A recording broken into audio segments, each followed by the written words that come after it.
Check, check, check, check, check. Okay.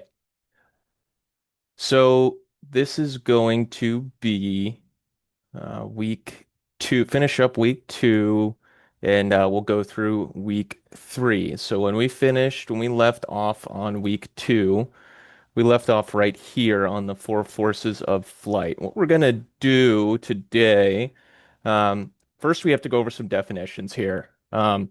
It is so crucial for you to know these three definitions. Okay, you will get written questions about these three definitions, but you also need to understand these just to understand how the airplane flies. Okay, so if you look at this picture down here, you'll see that this is a cross section of the wing. Okay, so it's if we took the wing and we cut it in half. Um, and our first definition here is the chord line, an imaginary line from the leading edge of the wing to the trailing edge. So if you take a little dot right here and you draw it from the leading edge to the trailing edge, that line is called the chord line. Okay? That's all it is. Our second one here is the relative wind. The relative wind is parallel and opposite to the direction of flight. Okay, you need to memorize that. Parallel and opposite to the direction of flight. Our angle of attack is the angle created between the chord line and the relative wind. So, you can see here our relative wind is parallel and opposite to our flight path here. Okay, our chord line is right here. So our relative wind line is parallel and opposite to the flight path. So the angle created between the chord line and the relative wind is very small. In this case, it's 3 degrees. Over here, what has happened is we've raised the nose a little bit. Okay, we're still flying straight ahead. So our relative wind is going parallel and opposite to that flight path. But because we've raised the nose, this line between the relative wind and the chord line, the angle, I'm sorry, has increased. Now that says what, 6%, 8%, or 8 degrees. Then, in this scenario, we've slowed down a lot. So we've slowed down a lot. In order to stay at the same altitude, we've had to pitch up a lot. So our flight path is still straight ahead. So our relative wind is the parallel and opposite to that. So our relative wind line is down here, and our chord line is up here. So now we have a large angle of attack. Okay, so the angle of attack here is very large. What we need to talk about first, before we move on to our four forces here, is we're going to talk about lift and lift production. So let's see. I want to make sure that you can see this. Here we go. Okay, so I've drawn a little picture here. This is our cross section of our wing. There are two theories regarding the production of lift that the FAA accepts. The first theory is Newton's third law. For every action, there's an equal and opposite reaction. So, why did it do that? So, this theory just works off of something very simple. You're flying, the wind hits the wing pushes the air down, and that resultant force pushes the wing upwards. Okay, equal and opposite reaction. You can demonstrate that just by sticking your hand out the window when you're driving your car, right? You tilt your hand down, the hand gets pushed up, or pushed down, I'm sorry. You tilt your hand up, the hand gets pushed up. That is one way that you can think about lift, and that's just as true as the second way that we're going to talk about. Okay. The second way that lift is produced is Bernoulli's principle. Remember, we talked about Bernoulli's principle when we talked about carburetors. Bernoulli's principle says that when you increase the speed of a fluid, and for our intents and purposes, um, the atmosphere is a fluid. When you increase the speed of a fluid, the pressure decreases. Okay, that's Bernoulli's principle. How that relates to what we're doing to flying is this scenario. Okay, as the wing flies through the air particles are meeting the wing at the front. Okay, right here. Some of these particles of air have to go over the wing. Some of these particles of air have to go under the wing. Okay? In nature, pressures always want to equalize. Okay? So in this scenario, the air that is going over the top of the wing wants to meet the air that is going under the wing back behind the wing at the same time. Okay, they want to meet at the same time. If you look at this shape of the wing here, what you will notice about the top half of the wing versus the bottom half of the wing is that the top half of the wing is curved, right? It has a larger curve. Now, in reality, the bottom half is curved also, but not as much. So, because this is curved, this is actually longer. The top half of the wing is longer than the lower half of the wing. So, because these two different streams of air want to meet at the back at the same time, this stream of air must accelerate and move quicker than this stream of air because it is covering further distance in the same amount of time. Because of that, remember Bernoulli's principle, if you increase the speed of a fluid, you decrease the pressure. So what happens is we get low pressure on top of the wing and we get high pressure uh, on the bottom half of the wing. Okay? So we have low pressure on top, high pressure on the bottom. So then the wing is pushed up, or some people say it's sucked up. The low pressure sucks the wing up. Either way to think about it is correct. The FAA loves to ask the question, um, where is the high pressure? Is it above the wing or below the wing? And the answer is below the wing. The high pressure is below the wing.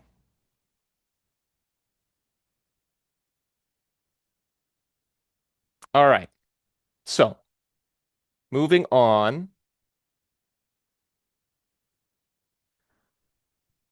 back to our PowerPoint here. So we have four forces. We have lift, thrust, weight, and drag. Lift. Don't worry about this first bullet point. Don't worry about memorizing it, but it is the force that is produced by the dynamic air effect of the air on the airfoil and acts perpendicular to the flight path through the center of lift and the perpendicular lateral axis. Okay, so what I really want you to remember from this is that lift acts through the center of lift, and the center of lift here you can see as CL on the wing moves forward and backwards along the wing depending on how far you pitch up. Okay, so as you pitch up, the center of lift moves back along the wing. As you pitch down, the center of lift moves forward along the wing. You're not going to get asked about that, but it's good to know. Okay, what you need to remember for test purposes is this second bullet point. In level flight, lift opposes the downward force of weight. Okay, so lift and weight are acting against each other. This right here, this is the lift equation. Okay, lift equals the coefficient of lift times rho, or P, times velocity squared times the surface area of the wing, all over 2. Don't worry, you're never going to get numbers and have to calculate this. Like pull out your calculator or anything. The only thing you need to take from this are what each one of these is and what they mean. Okay. So the coefficient of lift is basically our angle of attack. So that's what we looked at the beginning of the lesson. Angle of attack is basically pitching up or pitching down. P or rho is air density. Okay, how dense is the air? Velocity is how fast we're going. And surface area of the wing is how large is the wing? How much surface area does the wing have?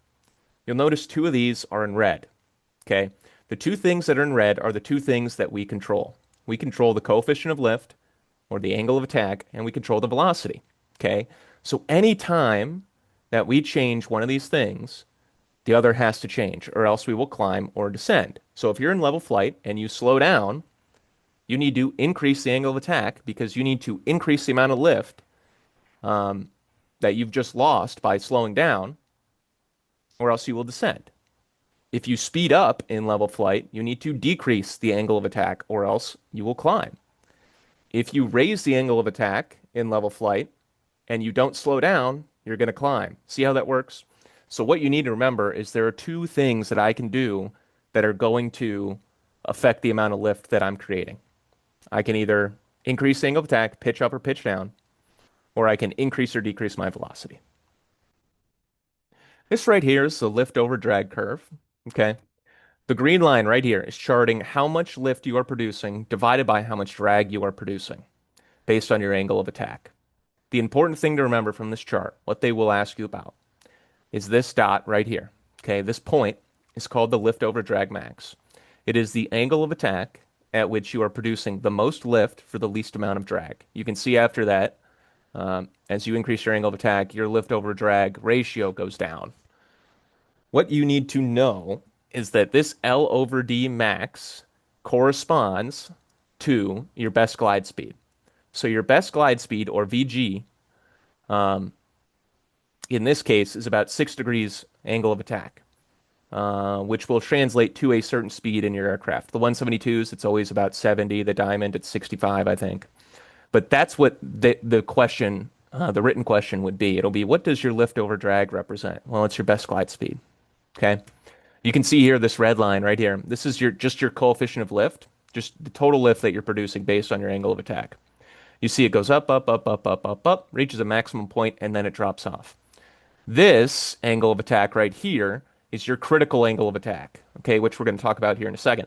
But your critical angle of attack is the angle of attack at which, if you increase your angle of attack any more, the airplane will stall.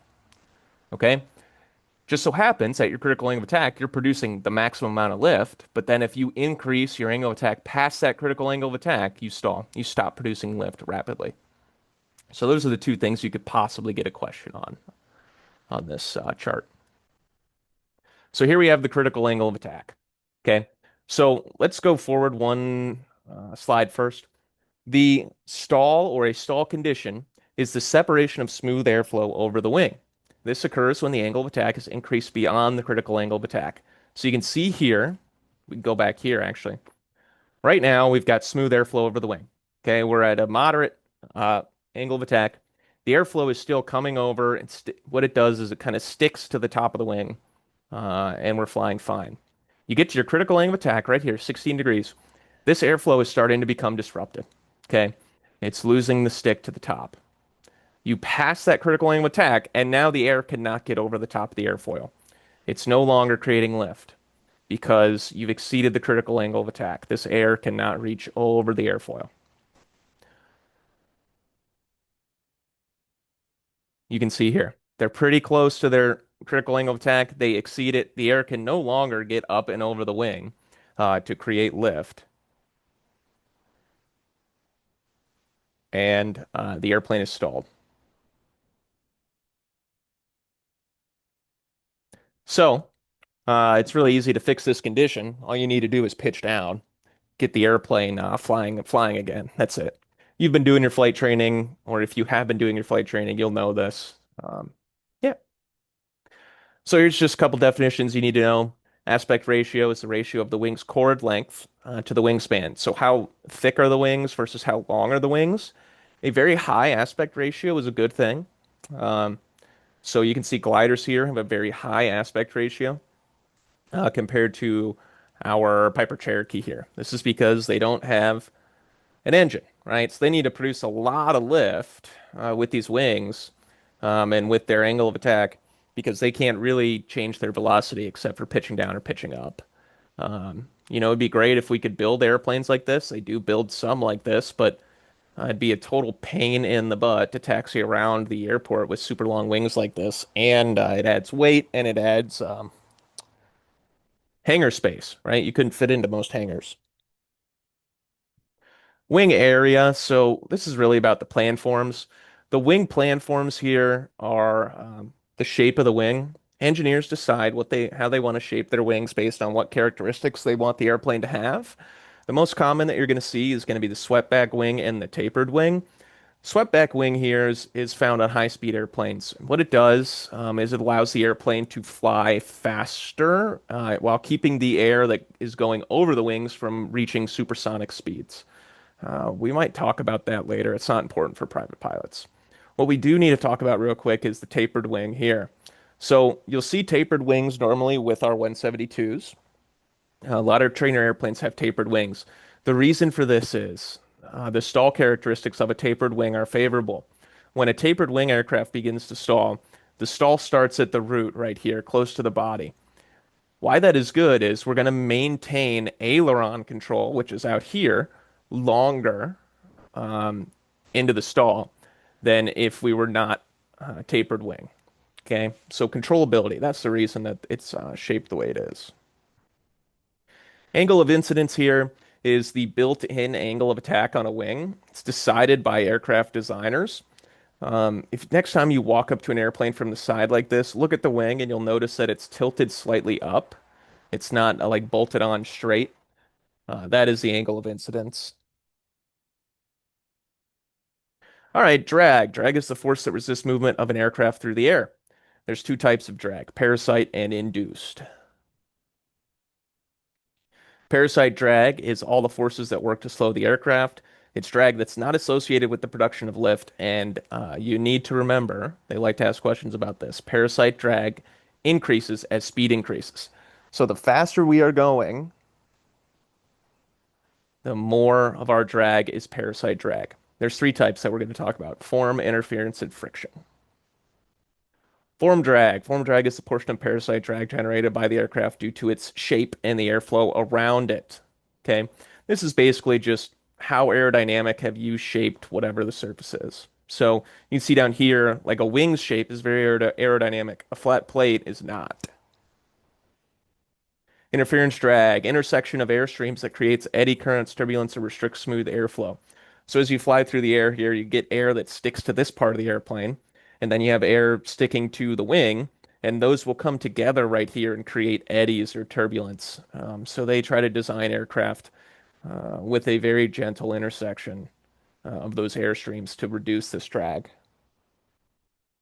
Friction drag is exactly what it sounds like. It's drag caused by friction. We cannot make a frictionless aircraft, so there's always going to be friction uh, in flight. Induced drag. Okay, so this is the other type of drag. This is drag created as a byproduct of lift. Induced drag increases as speed decreases. Okay, so the slower you're flying, the more induced drag you are creating. Induced drag um, is also called downwash. And remember, so we have our diagram of the wing here. Let's clean this up a little bit. Not that far. So we have our high pressure down here. We have our low pressure up here. What does what do pressures in nature always want to do? Talked about it earlier. They always want to equalize, right? So what happens is some of this air down here, some of this high pressure air down here spills up onto the top of the wing in its pursuit to equalize pressure, wants to get up to this low pressure. So as it spills up onto the top of the wing, it pushes down on your wing and slows you down. That's why it's also called downwash. Okay, and this is happening all up and down the wing. It just doesn't just happen at the wingtips, it's happening the entire span of the wing. Okay, so the slower that we go, the more of our drag is attributed to induced drag. If you've been flying, you've probably noticed what's called ground effect. So ground effect is a dramatic decrease in induced drag within one wingspan of the ground. The induced drag is partially blocked by the ground and cannot impact the wing. So the closer you get to the ground, the more of this air that is trying to spin up onto the top of the wing gets blocked by the ground and reduces your induced drag. This will cause you to float, and it feels like a cushion when you're flying. Um, People usually think this is some sort of increase in lift, but it's not really. It's a significant decrease in induced drag. Weight. So weight is the force of gravity acting upon the aircraft. Um, it acts through the center of gravity. Okay, so the CG, talk about that actually in our next lesson. But the CG is the point at which the airplane would be perfectly balanced if you could like put it on the tip of your finger or hang it on a string. And it moves forward and backwards based upon how we load the airplane. We calculate it before every flight. So weight and lift are directly related. You need to produce more lift than weight if you want to climb. And if you're not, you'll descend. When your vertical speed is not increasing, your weight and lift are balanced. When your vertical speed um, is increasing or decreasing, you're either producing too much lift or not enough lift. Okay. This applies in a climb. So if you start a climb and your vertical speed is steady at 500 feet per minute, your weight and your lift are actually equal. If you're in a climb and your vertical speed is increasing, then your weight and lift have not equalized yet. The same goes for a descent. Thrust. Thrust is the force exerted to overcome drag. The airplane will gain speed until thrust is equal to drag. So if you're speeding up, thrust is greater than drag. If you're slowing down, Thrust is less than drag. And that's it for the week before. We'll move on and we'll get into week 3, which I incorrectly labeled week 4. Okay, so there's three axes of the aircraft. You have the lateral axis, which goes from wingtip to wingtip, and you pitch about the lateral axis. So we pitch up and down about it. The elevator, which is attached back here to the horizontal stabilizer, is what controls that. So when you move the yoke forward and backwards, you're moving the elevator. Then we have the longitudinal axis, which goes from the nose to the tail of the aircraft. And we roll about the longitudinal axis. We roll about it. We use our ailerons, which are on the near the edges of the wings here. So when you move the yoke to the left and the right, that's what we're doing. Then we have the vertical axis, which goes from the top of the airplane to the bottom. And we yaw about the lateral axis. I'm sorry, we yaw about the vertical axis using the rudder. The rudder is attached to the vertical stabilizer here at the back of the airplane, and when you use the rudder pedals and you step on them, left and right, that's what you're moving.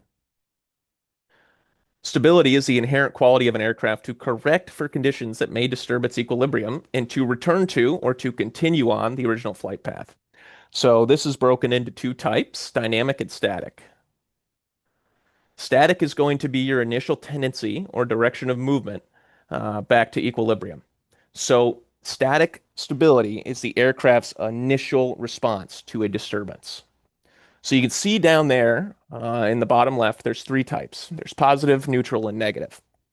So an airplane with positive static stability, it's flying along here, the nose gets disturbed up, and its initial tendency is to correct itself. Okay? It'll go back, it'll want to automatically go back to what it was doing before. Neutral stability, you can see here it's flying along, the nose gets bumped up, and it stays where it's at. It doesn't get any worse, but it also doesn't correct itself. Negative static stability, you can see the airplane's flying along, the nose gets bumped up, and instead of correcting itself, it actually goes the opposite direction and keeps getting worse. Okay? The nose keeps going up, up, up. That's a bad thing, right? Dynamic stability is the aircraft's response over time. So in this case, positive dynamic stability, the aircraft gets disturbed, the nose goes down, pitches back up, the nose goes down, and it dampens the oscillations until it comes back to equilibrium. So over time, it will correct itself. Neutral dynamic stability. The aircraft gets disturbed and it begins oscillating, but it doesn't get worse. Negative dynamic stability. The aircraft gets disturbed and it begins oscillating and it gets worse. Okay, it just continues to get worse until you do something about it. Center of gravity range. Okay, so the center of gravity we talked about earlier is the theoretical point where the aircraft would be balanced. And the range is just the acceptable forward and aft limits of where this CG can be when we um, calculate it. Center of gravity is determined by the distribution of the weight throughout the aircraft, and the CG must be approved in range for flight. CG impacts flight characteristics, so it does change things like controllability, stall speed, and stall characteristics.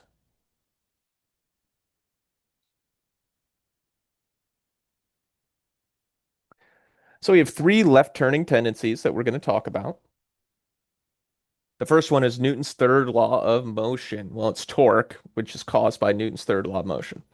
The propeller rotates clockwise, creating a torque force that rotates the aircraft counterclockwise about its longitudinal axis.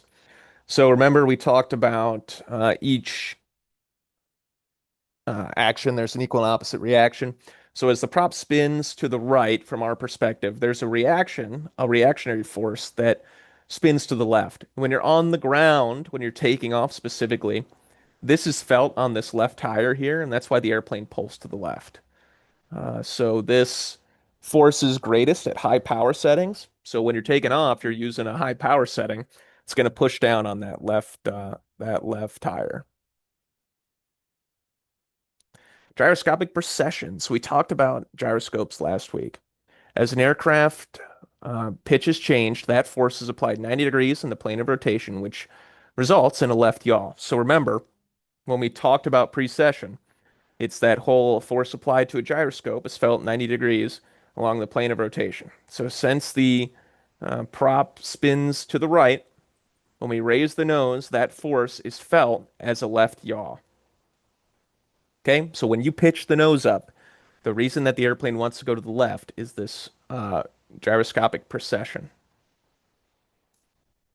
P factor. So when the pitch is increased on a propeller, the descending blade, so that's going to be the right side, right? Because the prop spins to the right. So the prop that is on the right side has a higher angle of attack, which produces more thrust and creates a left turning tendency.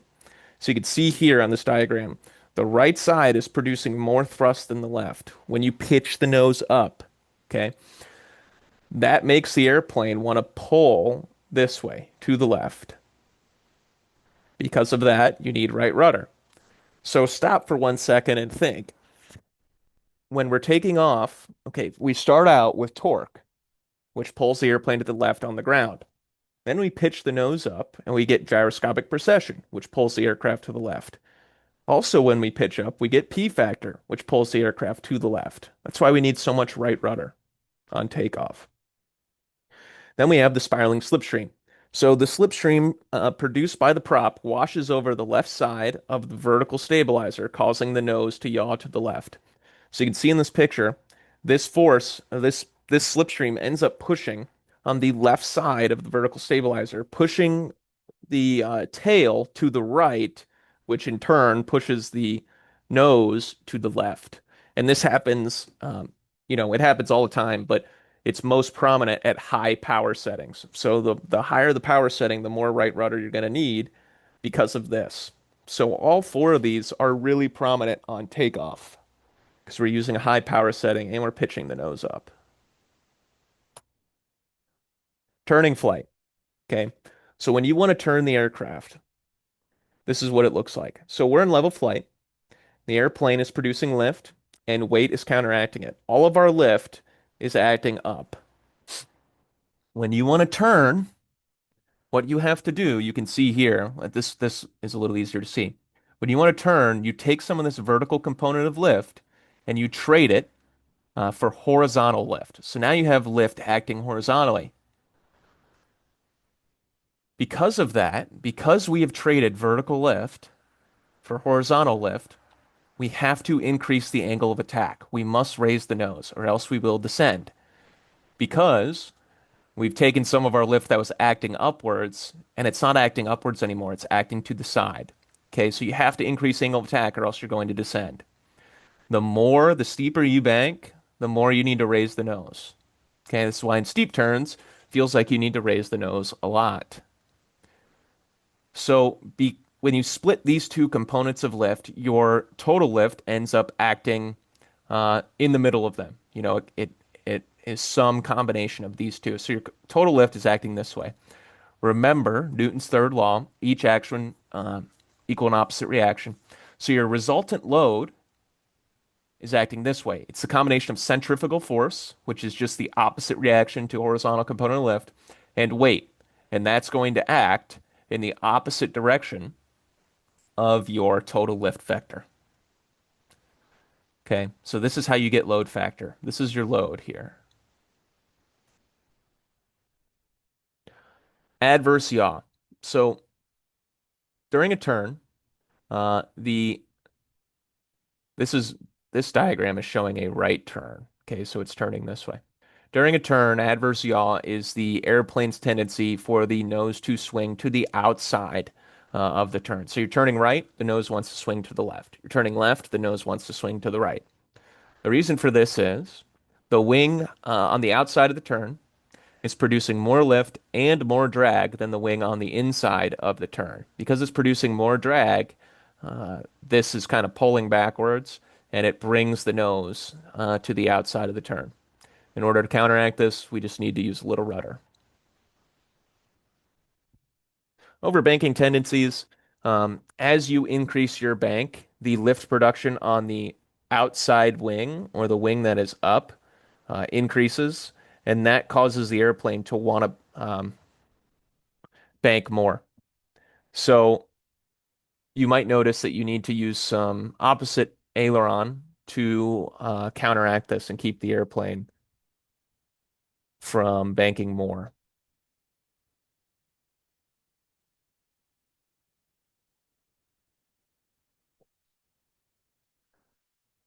So load factor is the ratio of load supported by the wings compared to the actual weight of the aircraft. In level flight, it's 1G. But the more you bank, the higher the load factor goes up. That's what we're talking about here. So the more you bank, the larger this force becomes, and it stresses the aircraft. So the higher the load factor, the more weight that the airplane feels like it's supporting.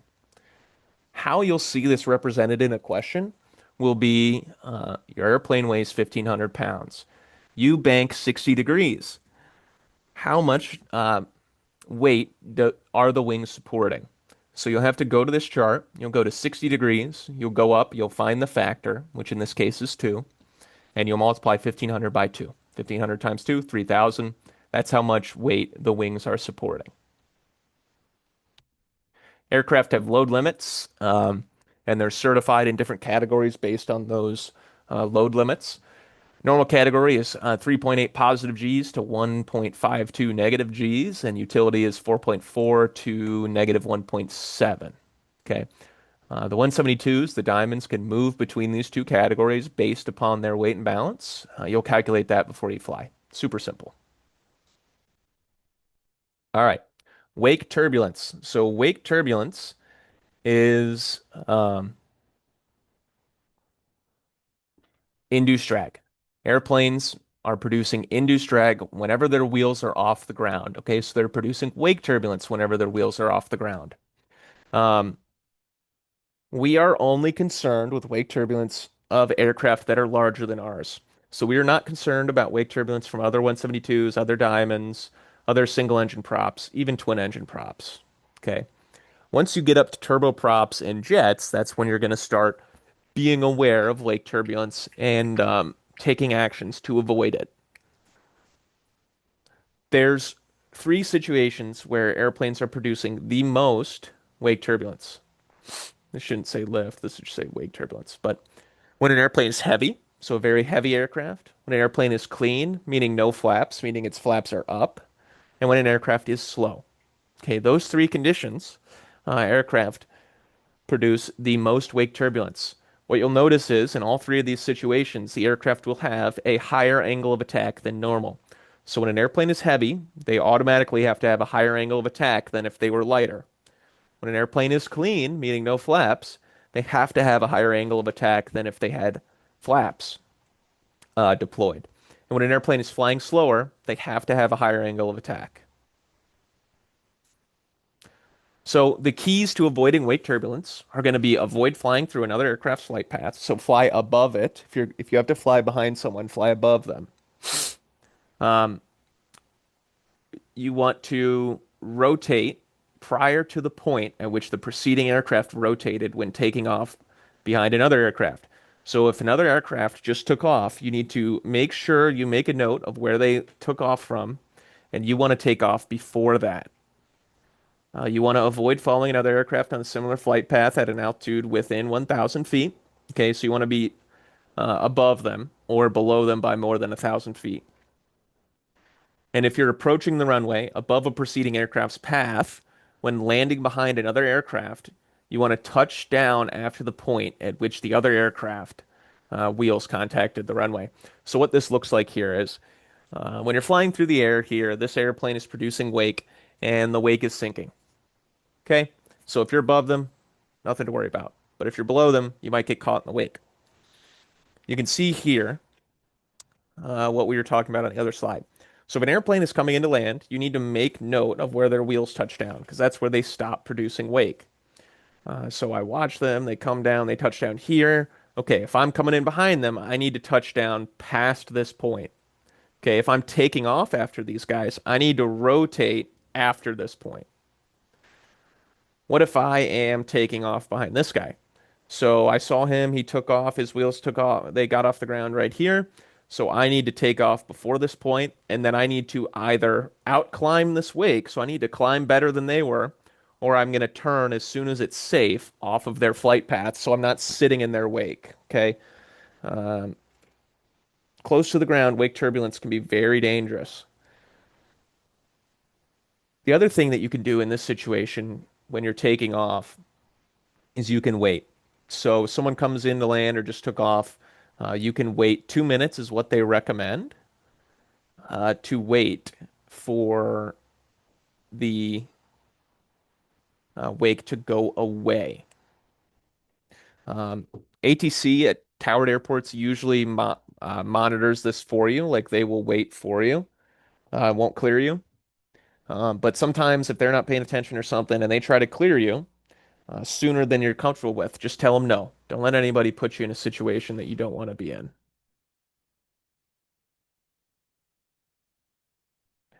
The most dangerous wind condition for wake is actually a light crosswind. The reason for this is, if you look at the picture, um, as the wake descends after the aircraft kicks it up, it'll hit the ground and spin out, disperse itself. But if you have a light crosswind, so about 3 knots, they say, it'll actually hold that wake in place.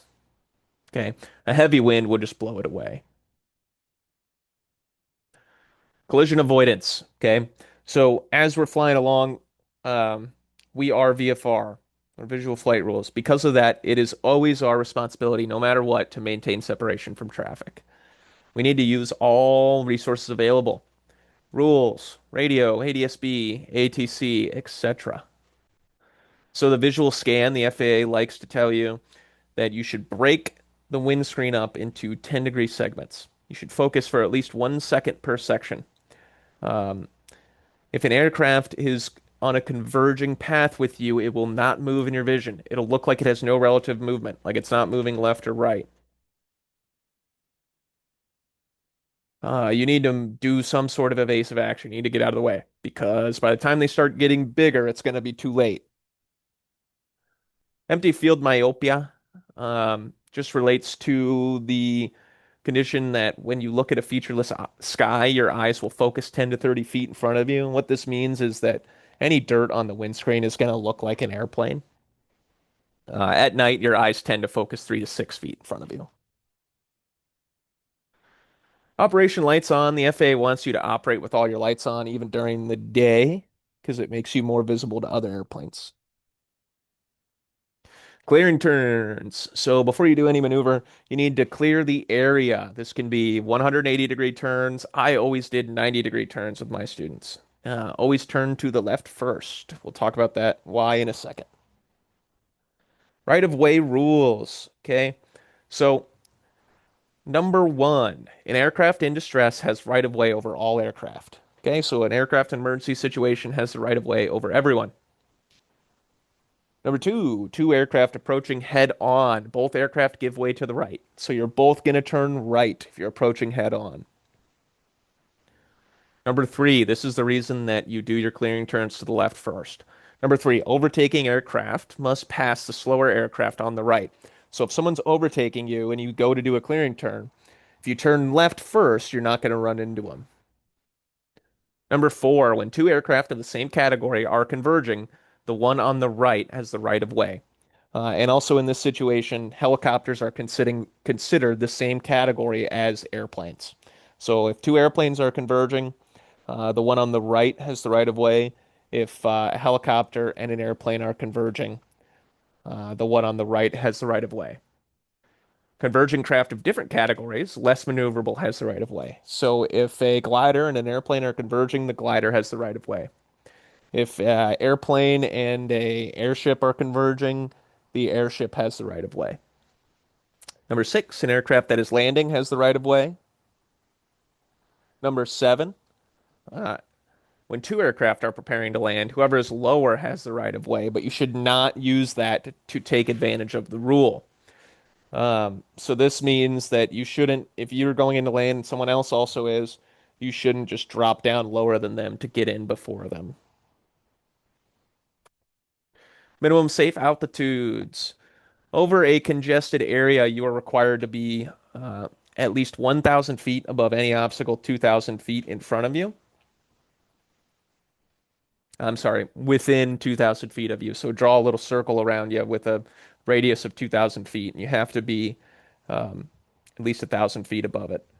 And there's no like definition of congested area. Basically, if you think it's a congested area, that's a congested area. Over an uncongested area, you are required to be 500 feet above the surface. Over a sparsely populated area or over open water, you are required to maintain 500 feet from any structure or vehicle. That includes person too. So if you're over open water, you can go and skim the water if you want to, as long as you're not within 500 feet of any structure or vehicle or person.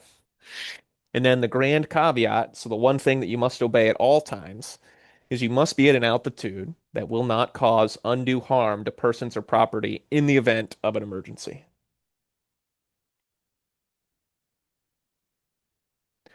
This is chart is for taxiing.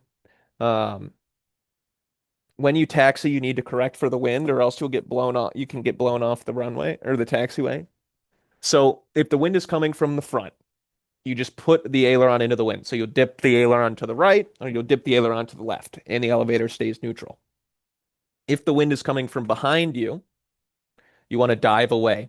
So you'll push down and to the right if the wind is from your back left. Um, or if the wind is from your back right, you'll push down and to the left. Remember, dive away if the wind is behind you. Positive exchange of controls, we've talked about this one. It's a three-step process anytime you want to change controls. You have controls, I have controls, you have controls.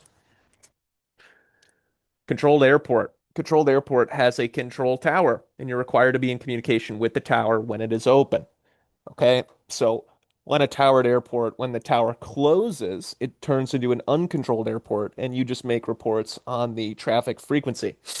Airports like Ohio State and Bolton both close. I think Bolton closes at 9 and Ohio State at 11. So if you go after those hours, it's an uncontrolled airport. Airports like O'Hare, like this picture, are always open. The tower's always open, so you're not getting anywhere without talking to somebody. Uncontrolled airport. So this is an airport like Delaware. Uncontrolled airport is an airport without a control tower. No radio is required, and VFR traffic is not controlled. So you don't have to make calls if you don't want to make calls. Runways. Runways are normally designed according to historical wind patterns. Runways correspond to the direction you'll be facing when lining up to take off or land. Runway's magnetic direction is rounded off to the nearest 10 degrees with the zero omitted. A magnetic heading of 167 would be 170, and a magnetic heading of 026 would be runway 3. This right here is called the traffic pattern. So this is what you fly anytime you are taking off, landing, practicing takeoffs and landings. There are 5 legs. You have the upwind leg when you take off, the crosswind leg, the downwind leg, the base leg, and the final leg. 1,000 feet above ground is the standard altitude to fly these at. Charlie, stop. Sorry, my dog's chewing up the carpet. Um, so 1,000 feet above ground is standard. Some airports have different, and some specific runways have different pattern altitudes depending on terrain, neighborhoods, that kind of stuff. So you'll find that in the airport flight facility directory, the AFD, or on ForeFlight. Left turns are also standard. So you'll assume that you're going to make left traffic for a runway unless otherwise stated, which you can see on a sectional or in the airport facility directory. Standard entry is going to be a 45 to left downwind for the runway. So if you're going to enter the pattern, you're going to set yourself up over here so you can enter on a 45-degree angle. That way you can see the traffic um, to the downwind. Okay. If you are coming from the other side, so if you're coming from this direction down here by the text and you need to enter the left downwind, what you're going to do is a left teardrop entry. What that means is You'll fly over the middle of the runway, 500 feet above the pattern, past the downwind, and then begin a descending right turn to enter on a 45 to the left downwind. That's called a left teardrop entry. You don't see these very much anymore in the wild, but they might be on your test. These lines right here are traffic pattern indicators. Okay. So this runway right here has left traffic because you have to put yourself like on base in this example. So you're flying on base, you need to turn left to land on the runway. Over here, you're flying on base, you need to turn right to land on the runway. Right here, you're flying on base. You need to turn right to land on the runway. So this runway would be right traffic, this would be right traffic, and this would be left traffic. Here's our wind direction indicators. So you always want to land into the wind, right? So the wind is coming from this direction, so we want to land on this runway. This is a windsock, and this is a tetrahedron. Tetrahedron just points into the wind. See here, it's pointing into the wind. The windsock is catching the wind, and the wind tee is pointing into the wind. Noise abatement. Okay.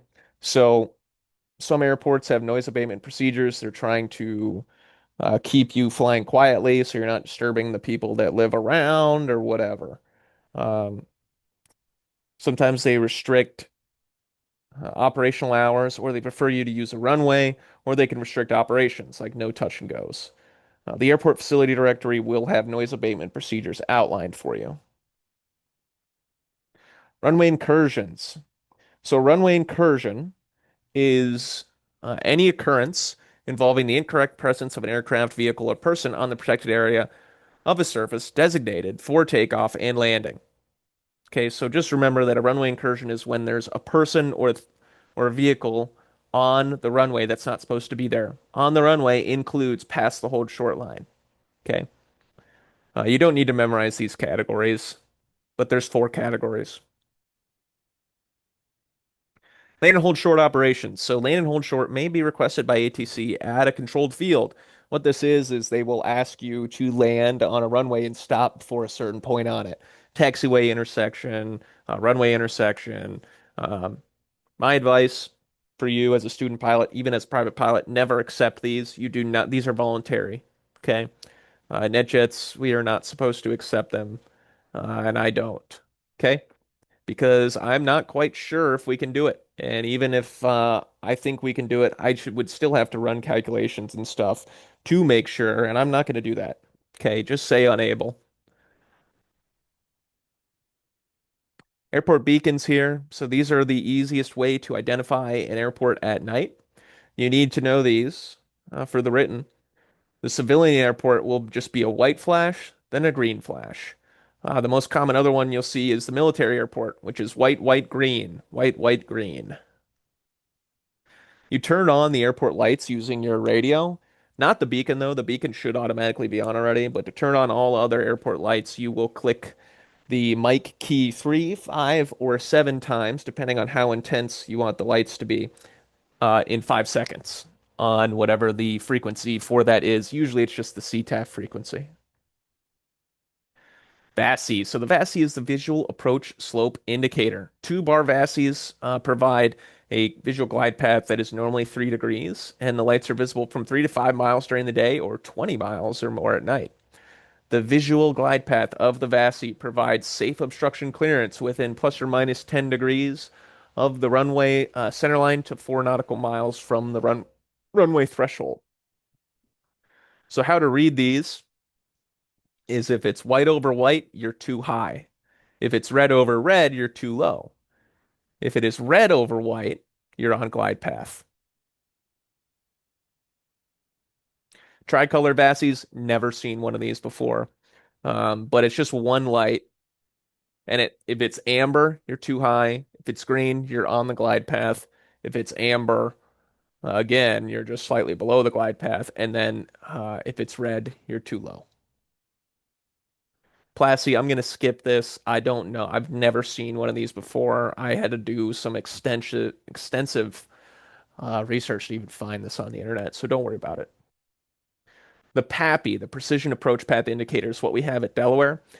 These lights are visible from about 5 miles out during the day and 20 at night. The visual glide path of the PAPI typically provides safe obstruction clearance within plus or minus 10 degrees of the center line to 3.4 nautical miles from the runway threshold. Descent using the PAPI should not be initiated until the aircraft is visually aligned with the runway. So sometimes when you're on base, you can see the PAPI. The PAPI is not set up for you to use on base or in that position. So using it to descend can put you in harm's way. You're not getting that obstruction clearance. The way that the PAPI works is like this. So if you get 4 white, you're too high. 3 white, 1 red, which is usually for prop airplanes, the sweet spot. This is kind of where I would always want it to be. Then you're slightly high. 2 red, 2 white, you are on a 3-degree glide path. If it's 3 red and 1 white, you're slightly low. And if it's 4 red, you're way too low. The way that these PAPIs work is it's just what's called aperture. So there's just kind of these shades in front of the lights, and depending on what angle you're at, those shades are covering up either the red or the white part of the light. So it's not doing anything. The lights don't change or anything. Um, yeah. The approach lighting system, guys, provides basic means to transition from instrument to visual flight for landing. And it's the configuration of signal lights starting at the landing threshold and extending into the approach area, distance of 2,400 to 3,000 feet for precision instrument runways and 1,400 to 1,500 for non-precision instrument runways. These are real important when you get into instrument flying. Uh, you just need to be aware of what they are for VFR. So this is your approach lighting system right here. Runway edge lights. Okay, this is important. Runway edge lights outline the edges of the runway. You need to know the colors. So the runway edge lights are white, except on instrument runways, so runways with an instrument approach. Yellow replaces the white on the last 2,000 feet or the last half of the runway, whichever is less. This forms a caution zone. The point of this is you're landing at night and you watch the lights change from white to yellow. You know that you're getting near the end of the runway. You've either got half of the runway left or 2,000 feet. Then at the very end of the runway, like the far end, the end that you would be stopping towards, you'll see 4 red lights. So you start coming up on red lights. Oh crap, you're getting to the end of the runway. Then you just have 3 types of runway lights: high intensity, medium intensity, and low intensity. Runway end identifier lights, so reels, are installed at many airports to provide rapid and positive identification to the approach end of a runway. So these are basically just 2 very bright strobe lights at the end of the runway, and they flash. Okay, they're very bright. Um, and those 3 things that are listed here are just from the aim. They're just to help you spot the runway. You can see these green lights here. These green lights also show you where the threshold is. So this is where you need to land beyond the row of green lights. You have to land beyond the row of green lights. Last thing, you need to know taxiway lights are blue, okay?